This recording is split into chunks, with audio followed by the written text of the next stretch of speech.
Welcome back and thanks for tuning in. First, let me open by saying, as always, so glad to have you with us. Secondly, it is the 5th day of August and Wednesday. And thirdly, going into tonight's program, I sent out a message on Facebook in every way I could get to it last evening as soon as I had known or realized what I had done. And that was, as I mentioned, I was running a bit on fumes yesterday. Lacey had surgery on her shoulder. Went better than what we had hoped for. She's doing great. We'll be back up and at it very soon. But I was running on fumes as a result, just getting back into town, then having to cover two very big reports for last night's program. And just before airtime, just at 6 o'clock when the show was to air, I inadvertently hit the button that says, due to technical difficulties, we'll have no show tonight. I keep it on reserve for when emergencies happen. And I didn't mean to put it up there for about 30 seconds or so, which is, of course, all it takes for someone to change the channel. So a lot of folks missed the program last evening. My apologies. You can catch the full show on yournewstoday.com.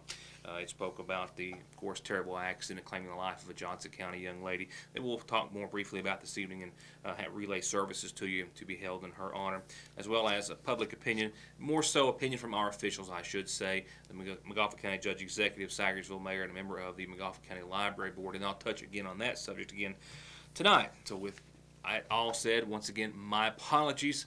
Kind of bear with me. I think most everyone well aware by now that it gets a bit rocky when it's a one-man show, as it is around here. So with all of that said, we'll also talk about the potential for some showers and thunderstorms making their way through tonight. The results after tomorrow will be cooler air into the upper 70s is where we should fall. We'll talk about the chance for some flooding possibly, a lot of lightning and some storms for the course of the evening. We'll get to that forecast in just a few moments, as well as other headlines. I do have one thing I need to pass along, and it is about an event that starts tomorrow in Johnson County at the Johnson County Public Library, but it's not just for Johnson County. It's for anyone who may have suffered any type of losses due to the recent flooding. It is the, as I've mentioned on a couple of occasions, the multi-agency resource and recovery event that's going to be held at the Johnson County Public Library. It is Thursday, tomorrow, 1 till 6, Friday 10 till 3, and Saturday 9 till 2. I've got an updated list of the agencies who are participating.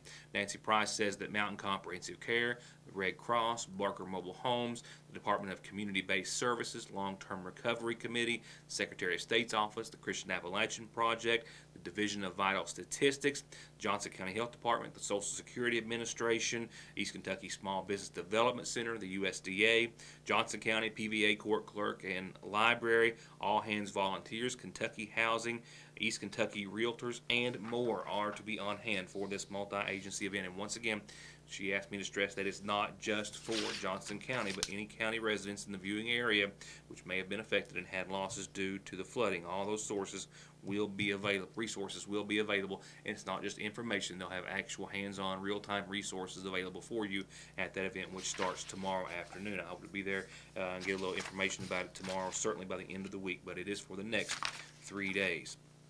Before we get to other headlines, let's go to our first, and that is Marshall Carrier with the Mountain Parkway Expansion Project, who tells me, not just via a press release, but in the following exclusive interview, that a large portion of a part of the project was put into place today. He calls it very symbolic for a couple of reasons. It has to do with a lot of concrete spans which were placed that will ultimately make a bridge, one part of the big piece of the puzzle for the Mountain Parkway expansion. As the thousands of vehicles that travel the Mountain Parkway each and every day continue to do so today, crews very nearby were setting large concrete beams into place that will serve as a bridge, one of many to be constructed along the Mountain Parkway expansion project. Marshall Carrier, the project manager, called it symbolic for a few reasons. From a symbolic standpoint, it's pretty significant. You know, it's the first structure that the public gets to travel by and see. You know, it kind of brings it home to reality for the traveling people. And the good thing about that is we can maintain traffic on the existing mainline parkway, but yet we're over here doing the construction, and the traveling public can come right through here and see all this daily, you know, activity going on back and forth, and see the progress that we're making on the Mountain Parkway. So it works really well. And while I've increased the speed of this video, multiplying it ×4, that, of course, will not be the speed of the actual project in and of itself. Carrier does say, however, that within just a couple of years' time, they do hope to have several miles completed in this specific area.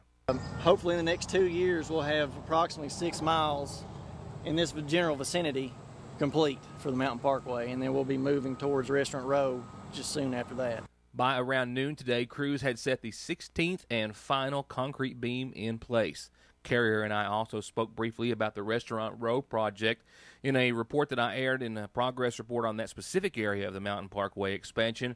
We spoke with some local business and property owners who still hadn't heard much input from the state as to what their property's fate would be. Carrier says that it is all part of the process, and they should be, that being everyone who owns properties or businesses along the area should be hearing from the state very, very soon. By getting the $24 million Tiger grant that we were recently awarded, luckily we got that through a lot of hard work, but we did get that grant. But what that allowed us to do was expedite construction of that particular section of the Mountain Parkway. Being the center point of the expansion project, that was a focal point from a design standpoint, and also it is currently a focal point from a right-of-way standpoint. So, you know, we got a lot of parcels that we need to communicate with the property owners with in a very short amount of time. So we've been working expeditiously, not only from design, but utility relocation, right-of-way, geotech, you know, everything that you can imagine that goes on in the design process is condensed down to about a 1.5-year period. So we've essentially condensed about a 3 to 4 year process into about a 1.5-year process in order to maintain, you know, objectives of getting that Tiger grant funds and able to go ahead and build that section of the Mountain Parkway. So in the near future, all the property owners will be contacted that are actually going to be right-of-way or property impacts relative to the Mountain Parkway project. And sitting directly across the Mountain Parkway is the site of what will be the Magauffa County Industrial Park. This large parcel of land, which was acquired by the county several years ago, will start to be filled in the relatively near future with rock and dirt and earth in an effort to make it one day accessible and usable for plans of an industrial park to serve Magauffa County in eastern Kentucky. Our next report also comes from here in Magauffa County, an event just a couple of days ago, but it is a program that got its start in Johnson County, and it's called Operation School Shoe. There's a good chance you've heard of Operation School Shoe before. It's been around a little while. It's the first time it's been in Magauffa County. Started, well, with our neighbors over in Johnson County. This time, looking to increase that effort, a lot of churches here in Magauffa County got together, and building on, I think it was 500 pairs of shoes that were just donated in Johnson County this school year. Well, at the Sagersville Renaissance program just a couple of days ago, they had 140 shoes walk out the door. Well, you know what I mean. And they're still giving away a few tonight as their donations far exceeded their expectations. Allison Lovely, one of the participants, tells us that it was an absolutely incredible event to be a part of and that there's plenty of room for more help. Operation School Shoe was started in Johnson County by a lady named Natasha Lafferty. She's a school nurse over there. She saw the need that these students were coming in without proper shoes, affecting their health, affecting their ability to participate in school activities. So she decided that this was really a ministry that she and her church and local churches could get involved in. It's been going on for a couple years now. So this year, a couple of churches got together, decided we were going to bring Magauffa County their first Operation School Shoe. We were first planning to raise around $2,500, hopefully shoe 100 students. And of course, when you put it in the Lord's hands, He just magnifies everything. We were able to raise over $6,000, be able to purchase over 200 shoes for students, and we have shoed 140 students that came to the Renaissance Center, got their shoes. We have extras that we're going to give out too. Give out as much money as we have, we're going to give out that many shoes. But when the students came in, they got their school shoes, brand new pair of shoes, along with school supplies, socks, and just a warm hug, letting them know that they're loved and we really care about them. And let's face it, one of the best things about going back to school is getting a new pair of kicks. Absolutely. As soon as we finish tonight, we're going to get started working on next year. We want this just to continue to grow. We want to reach as many students as we possibly can. So if anyone is interested in getting involved next year, we're starting as soon as possible. Contact Lakeville Baptist Church if you're interested in helping with fundraising, donating money, or actually being involved in serving, shoeing these students next year. Please let us know. We're happy to include anyone that wants to be involved. And the whole goal of this is to let them know that the Lord loves them. That's what we were spreading, was love and witnessing to these students and their families. And at the same time, we were able to meet the need of giving them a brand new pair of school shoes. And just to be clear, I misspoke a little. Not 140 shoes, obviously 140 pairs of shoes. And they're giving them out the rest of those this evening. And then tomorrow, they're going to start working on next year, hopefully with your help. To get high-speed internet on their state-of-the-art fiber optic network for all of your home and business solutions, or to watch TV without a contract on over 200 digital channels with superb quality, or stay connected with family and friends with 24/7 telephone service you can always depend on, contact Foothills Broadband today. Or just click on their link to the right to find out how they're working to provide the latest in communications at affordable prices with exceptional service at Foothills Broadband. I've certainly received a lot of feedback about a report that I aired last night. I know that after it had some trouble airing on me last night on the actual network and TV, that we did share it with social media, and it had well more than a couple of thousand views, I think, at last report. It has to do with the proposed demolition of the old Sagersville First Baptist Church, which is becoming a very touchy subject, depending on who you ask. Now, I spoke with McGoffin County Judge Executive Charles Hardin, Sagersville Mayor Pete Shepard, a member of the Library Board, David May. May says that he is outnumbered in his feelings about seeing that the building be saved and not torn down to make way for a new library, but that building constructed somewhere else. Well, that somewhere else is still one of the many questions which to be answered. The McGoffin County Public Library did hold an open meeting time today from 11 till 3. At last report, I know that the number of those who came in to share their input was about 8 to 2 in favor of salvaging or saving the structure of the old Sagersville First Baptist Church. More on that later, more on some thoughts and more on some ongoing developments with the entire project. The one thing that I do have time to mention to you tonight is another entity which has weighed in, and that is the Tourism, Arts, and Heritage Cabinet, the Kentucky Heritage Council. This is a letter penned by Craig Potts, the Executive Director and State Historic Preservation Officer, a copy of which was forwarded to Judge Executive Charles Hardin. He forwarded this copy to me. The reason for the letter, it was addressed to the McGoffin County Library Board members to address the proposed demolition of the First Baptist Church building here in Sagersville. It states that the Kentucky Heritage Council State Historic Preservation Office recently learned of a proposal to demolish the National Register eligible First Baptist Church building in Sagersville, and it's their understanding that the building will potentially be demolished in order to construct a new library building and or parking lot. It says, while we have not received a formal request to review this project, we do want to advise the McGoffin County Library Board and the City of Sagersville of its potential obligations under Kentucky and or federal code. And it reads on, quote, if it is determined that there will be an adverse effect, which the demolition of buildings eligible for or listed on the National Register of Historic Places would be, consideration of alternatives to demolition would have to occur and mitigation for the loss of the building would be required, meaning they would have to pay back the cost of the building. If there will be any federal involvement, please be aware that demolition in anticipation of federal funding or permitting may jeopardize future assistance by federal agencies according to, once again, federal code. The letter ends with a paragraph saying the mission of the Kentucky State Historic Preservation Office is to encourage, inform, support, and participate in the efforts of the people of Kentucky to identify, recognize, preserve, and protect Kentucky's tangible history and prehistory. Thus, we recommend preserving the First Baptist Church building as an important historic asset within the community of Sagersville. Once again, signed by Greg A. Potts, the Executive Director and State Historic Preservation Officer.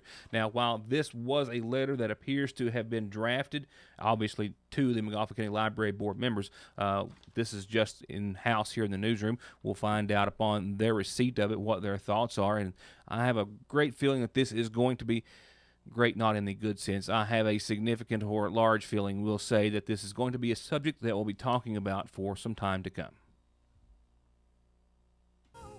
Now it's time to see what's happening on tonight's community calendar, brought to you by McGoffin Farm Bureau. Starts off with a birthday wish to a now 60-year-old Mayor Pete Shepard of Sagersville. Happy birthday. I think Pete was celebrating with his grandsons today, celebrating his 60th, with wishes from a whole lot of family and friends.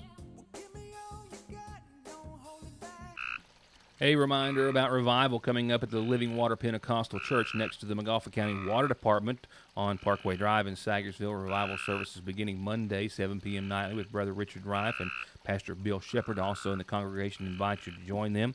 just a couple. I actually got a whole slew of announcements, but the date pushed them off. I think I can save them. Most aren't until, well, not even next week thereafter. So I'm just now reading here, as you can tell. Wasn't well prepared for that, was I? That will wrap up tonight's community calendar announcements. Before we go to funeral services, a reminder, you can catch programming the following day in case you missed it or want to see it again on yournewstoday.com. And you can have your birthdays, anniversary, and calendar announcements forwarded to the program by any of these means. And, of course, they're always free. Douglas Line, 74 of Grape Creek in Sayersville, passed away on Monday. He is left behind by his sisters Lucille Dameron and Shirley Line, and brothers Joe Line and James Line, and a host of family and friends. Funeral services for 74-year-old Douglas Line are going to be conducted tomorrow, 11 a.m., from the Sayersville Funeral Home. Burial will follow after the Line Cemetery on Coon Creek. The family welcomes friends the rest of this evening for visitation at any time prior to tomorrow morning services.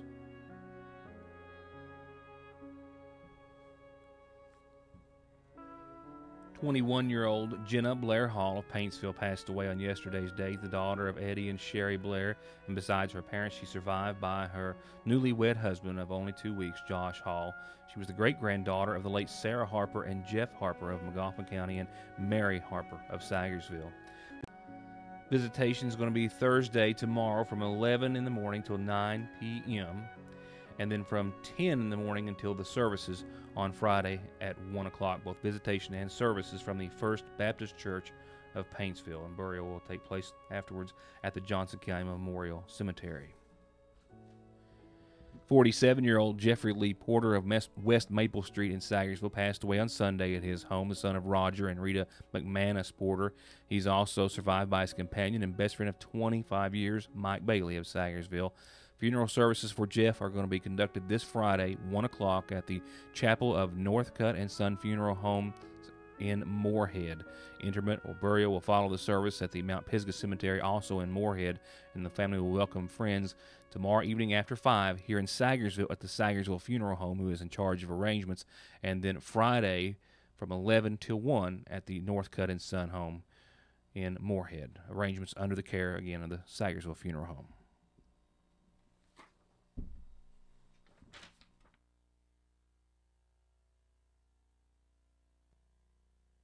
To get high-speed internet on their state-of-the-art fiber optic network for all of your home and business solutions, or to watch TV without a contract on over 200 digital channels with superb quality, or stay connected with family and friends with 24/7 telephone service you can always depend on, contact Foothills Broadband today. Or just click on their link to the right to find out how they're working to provide the latest in communications at affordable prices with exceptional service at Foothills Broadband. In other headlines, we've got more most wanted from Johnson County and the Sheriff's Department. This week's most wanted fugitives have been identified as 2 individuals. The first is identified by this picture and this description, Derek M. Priest of Paintsville, and also said to be of Inez. Sheriff Price says that Priest is wanted on 2 active arrest warrants, both in Johnson Circuit Court and Martin Circuit Court, both related to a DUI, suspended license, driving infraction or charge, and also that being a third offense, driving on a DUI suspended license. That is felony charges of driving on a DUI suspended license as well.